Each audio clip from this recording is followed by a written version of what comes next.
பிரியமானவர்களே, இன்றைய காலை பொழுதிலும் கூட இது வானத்தின் வாசல் ஊழியத்தின் மூலம் உங்களை சந்திப்பதில் கர்த்தருக்குள் மிகுந்த சந்தோஷம் அடைகிறேன்.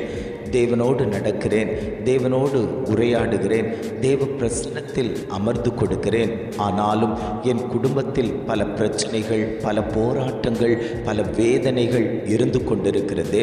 எப்பொழுது இந்த சூழ்நிலைமை மாறும்? எப்பொழுது நான் தேவனோடு பிரயாசப்படக்கூடிய நாட்கள் வரும்? ஆண்டவரை தேடி அவரோடு நடக்கக்கூடிய காரியம் எப்பொழுது உண்டாகும் என்று அநேகர் தேவ சமூகத்தை நோக்கி பார்த்து கொண்டிருக்கிறீர்கள் அல்லவோ? உங்களை பார்த்துத்தான் ஆண்டவர் சொல்லுகிறார், நான் உனக்கு விடுதலையை தருவேன் என்று. இன்றைய காலை பொழுதில் ஒவ்வொரு குடும்பங்களையும் பார்த்து ஆண்டவர் வாக்கு கொடுத்து கொண்டிருக்கிறார். இன்றைய காலை பொழுதிலும் கூட ஆண்டவர் நமக்கு தரக்கூடிய நல்ல வார்த்தை என்னவென்றால், உபாகமம் 8ஆம் அதிகாரம் 3ஆம் வசனம் இவ்வாறாக சொல்லுகிறது, மனுஷன் அப்பத்தினால் மாத்திரம் அல்ல, கர்த்தருடைய வாயிலிருந்து புறப்படுகிற ஒவ்வொரு வார்த்தையினாலும் பிழைப்பான். வசனம் இவ்வாறாக சொல்லுகிறது, மனுஷன் அப்பத்தினால் மாத்திரம் அல்ல, கர்த்தருடைய வாயிலிருந்து புறப்படுகிற ஒவ்வொரு வார்த்தையினாலும் பிழைப்பான். இன்றைக்கு நாம் தேவ பலனுக்காக ஆண்டவருடைய வார்த்தையை கேட்டுக்கொண்டிருக்கிறோம். மாம்ச பலனுக்காக அநேக உணவுகளை உட்கொள்ளுகிறோம். நம்முடைய சரீரத்தில் பலன் உண்டாக வேண்டும் என்று பல காரியங்களை செய்து கொண்டாலும் நம்முடைய சரீரத்தில் சோர்வுகள் வந்து விடுகிறது, நம்முடைய சரீரத்தில் பலவீனம் வந்து விடுகிறது. ஆனால் கர்த்தருடைய வார்த்தையை பிடித்து, ஆண்டவரே, இந்த மன்னாவாகிய வார்த்தை என் சரீரத்துக்குள் போகும்போது அந்த வார்த்தையினால் எனக்கு ஒரு தேவ பலன் உண்டாகுமே என்று விசுவாசித்து உட்கொள்ளக்கூடிய எத்தனை பேர் இருக்கிறார்களோ அத்தனை பேருக்கும் ஆண்டவருடைய போஜனம் பலனை கொடுத்து கொண்டிருக்கிறது. லாசருவினுடைய காரியத்தை நீங்கள் பார்ப்பீர்களே, ஆனால் ஆண்டவருடைய வார்த்தை வாயிலிருந்து புறப்பட்ட போதே செத்து 4 நாளாயிற்றே, நாற்றம் எடுக்குமே என்று சொல்லப்பட்ட இடத்துல ஆவியானவருடைய வார்த்தையின் நிமித்தம் அந்த சரீரம் புது சரீரமாய் வெளியே வந்ததே. ஆனால் இன்றைக்கு நீங்கள் அனுதினமும் ஆண்டவருடைய வார்த்தையை கேட்டுக்கொண்டிருக்கிறீர்கள் அல்லவோ? சபைகளில் கேட்கிறீர்கள், தொலைக்காட்சிகளில் கேட்கிறீர்கள், யூடியூபில், மீடியாக்களில், அநேக இடங்களில் நீங்கள் ஆண்டவருடைய வார்த்தையை கேட்கும்போது, ஆண்டவரே, இந்த வார்த்தை எனக்காகத்தான் நீங்கள் பேசுகிறீர்கள், இந்த வார்த்தை எனக்குண்டான வார்த்தை தான், இந்த வார்த்தை என் பிள்ளைக்குண்டான வார்த்தை தான், இந்த வார்த்தை என் ஊழியத்துக்கு, என் தொழிலுக்கு உண்டான வார்த்தை தான் என்று நீங்கள் அந்த வார்த்தையை பிடித்து கொள்ளும்போது அந்த வார்த்தை உங்களுடைய சரீரத்தில், உங்களுடைய காரியத்தில் அது ஜீவனை உண்டு பண்ணும். ஆண்டவருடைய வார்த்தை எப்பொழுதுமே ஜீவனுள்ள வார்த்தையாய் இருக்கிறது. நானே வழியும் சத்தியமும் ஜீவனுமாய் இருக்கிறேன் என்று வாக்கு கொடுத்த தகப்பன் சொல்லுகிறார், மனுஷன் அப்பத்தினால் மாத்திரம் அல்ல, அவன் சாப்பிடுகிற ஆகாரத்தினால் மாத்திரமல்ல, அவனை போஷிக்கிறது, அவனை வளர்த்துகிறது, அவனை நல்வழியில் கொண்டு போய் நடத்துறது எல்லாமே கர்த்தருடைய வார்த்தை என்று ஆவியானவர் திட்டமாய், தீர்மானமாய் ஆண்டவர் வாக்கு கொடுத்து கொண்டிருக்கிறார். ஆண்டவர் சொல்லும்போது சொல்லுகிறார், நீங்கள் என் வார்த்தையை பிடித்து நடப்பீர்களே, ஆனால் அந்த வார்த்தை உங்களை உருவாக்கும். ஆண்டவருடைய வார்த்தை பெரிய காரியங்களை செய்யும். ஆண்டவருடைய வார்த்தைக்கு கட்டுப்பட்டு, ஆண்டவரே, உம்முடைய வார்த்தையின்படியே நான் நடக்கிறேன் என்று தேவ சமூகத்தில் ஒப்பு கொடுத்து பாருங்க.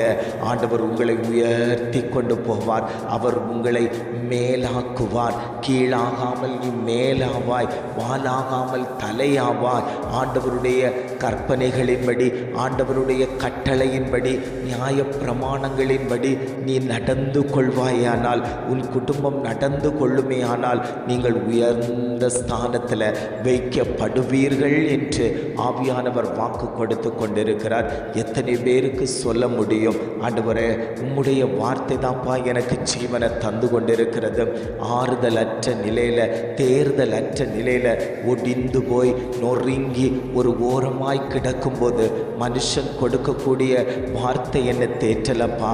உம்முடைய சமூகத்திலிருந்து ஒரு வார்த்தை புறப்பட்டு வரும்போது அது என்னை தேற்றினதே, என்னை ஆற்றினதே, என்னை உருவாக்கினதே, என்னை மகிமைப்படுத்தினதே. அந்த வார்த்தைக்காக நான் அனுதினமும் காத்து கொண்டிருக்கிறேன். அந்த வார்த்தை வரும்போது அது கிரியை செய்துவிட்டு தான் கடந்து போகும். சும்மா வெறுமனே அந்த வார்த்தை புறப்பட்டு போவதில்லை. அது உன் குடும்பத்தில் புறப்பட்டு வரும்போது அது சத்துருக்களாக இருந்தால் அந்த சத்துருக்களை அழிக்கும். போராட்டத்தில் இருப்பீர்களே ஆனால் அந்த போராட்டத்தை கர்த்தர் மாற்றி தருவார், பிரச்சனைகளை மாற்றி தருவார். ஆண்டவர் ஒரு வாக்கு கொடுத்தாரே ஆனால் அதில் ஒரு ஜீவன் உண்டு என்று ஆவியானவர் திட்டமும் தீர்மானமுமாய் குடும்பங்களை பார்த்து ஆண்டவர் வாக்கு கொடுத்து கொண்டிருக்கிறார். அவருடைய வாக்கு தத்தங்கள், அவருடைய தரிசனங்கள், அவருடைய சொப்பனங்களுக்காக காத்து கொண்டிருக்கிறீர்கள் அல்லவோ? ஆண்டவர் என்னோடு பேச மாட்டாரா? ஆண்டவருடைய சத்தத்தை நான் கேட்க மாட்டேனா? ஆண்டவரோடு கூட நடக்கிறதற்கு அவர் என் கரத்தை பிடிக்க மாட்டாரா? எப்பொழுது என்னுடைய வாழ்க்கையில் ஒரு வெளிச்சம் உண்டாகும், இந்த இருளில் இருக்கக்கூடிய ஜனங்கள் பெரிய வெளிச்சத்தை கண்டார்கள் என்று சொன்னார்களே, அந்த பெரிய வெளிச்சத்தை நான் எப்பொழுது பார்ப்பேன் என்று பிரயாணப்பட்டு கொண்டிருக்கக்கூடிய ஒவ்வொரு குடும்பங்களையும் பார்த்து ஆண்டவர் வாக்கு கொடுக்கிறார். நான் உங்களுக்கு வார்த்தையாய் வெளிப்படுவேன், நான் உங்களோடு கூட இருப்பேன், நான் உங்களுக்கு சகாயம் பண்ணுவேன், என் நீதியின் வலது கரத்தினால் நான் உங்களை தாங்குவேன். மனுஷனால் உண்டாக்கப்பட்ட ஆகாரம் உங்களுக்கு பலனை கொடுப்பதில்லை, அது ஒரு நாள் மடிந்து போகும். நாம் மண் என்பதை நினைவு கூறுகிறோம். ஒரு நாள் நம்முடைய சரீரம் மண்ணுக்காக வைக்கப்பட்டிருக்கிறது அல்லவோ? அந்த பரலோக ராஜ்யத்தை எத்தனை பேர் நோக்கி பார்க்கிறதற்கு இருக்கிறீங்க? ஆண்டவரே, இந்த ஆத்துமா மாம்ச பலத்தால இல்லை ஆண்டவரே, தேவ பலத்தால கட்டப்படணும். இந்த ஆத்துமாவுக்குள் கொடுக்கக்கூடிய வார்த்தை அது தேவ பலனாய் இருக்கட்டும் ஆண்டவரே. இந்த ஆத்துமா இடறி போகக்கூடாதப்பா, அது பரலோக ராஜ்யத்துக்கு வந்து சேர வேண்டும் என்று எத்தனை பேர் வாஞ்சித்து கேட்கிறீர்களோ அத்தனை பேருக்கும் ஆண்டவர் பதில் கொடுக்கிறார். உன்னை நான் திருப்தியாய் நடத்தப் போகிறேன், உன்னுடைய கரத்தை நான் வர்த்திக்க பண்ண போகிறேன், உனக்குண்டான நன்மைகள் மேன்மைகள் எல்லாவற்றையும் நான் தந்து உன்னை உயர்ந்த ஸ்தலத்தில் உயர்த்தி வைப்பதற்கு நான் சித்தமுள்ளவராய் இன்றைக்கு முன்மத்தியில் உலாவிக் கொண்டிருக்கிறேன் மகனே மகளே என்று ஆவியானவர் திட்டமாய் தீர்மானமாய் குடும்பங்களை பார்த்து ஆண்டவர் வாக்கு கொடுத்து கொண்டிருக்கிறார். ஜெபிக்கலாமா? அன்பின் பரலோக பிதாவே, இந்த காலை பொழுதுக்காக நாங்கள் உம்மை துதிக்கிறோம், ஸ்தோத்தரிக்கிறோம் ஆண்டவரே. இந்த காலை பொழுதிலும் கூட ஆண்டவர் எங்களுக்கு தந்த நல்ல வார்த்தைகளுக்காக நாங்கள் உமக்கு நன்றி செலுத்துகிறோம் ஆண்டவரே. மனுஷன் அப்பத்தினால் மாத்திரம் அல்ல, கர்த்தருடைய வாயிலிருந்து புறப்படுகிற ஒவ்வொரு வார்த்தையினாலும் பிழைப்பான் என்று ஆவியானவர் எங்களோடு கூட பேசின நல்ல வார்த்தைகளுக்காக நாங்கள் உமக்கு நன்றி செலுத்துகிறோம் ஆண்டவரே. எங்களுக்குள்ளாடி ஒரு பிழைப்பு உண்டாகட்டும், எங்களுக்குள்ளாடி ஒரு ஜெயம் உண்டாகட்டும். மனித பலத்தினால் அல்ல, தேவ பலத்தினால் கர்த்தர் எங்களை வழிநடத்தும்படியாய் நாங்கள் ஜெபிக்கிறோம் ஆண்டவரே. நீர் பெரிய அற்புதத்தை செய்துவிட்டதற்காய் ஸ்தோத்திரம். உம்முடைய நாமம் எங்கள் மத்தியில் மகிமைப்பட்டு விட்டதற்காக நாங்கள் உமக்கு நன்றி செலுத்துகிறோம் ஆண்டவரே.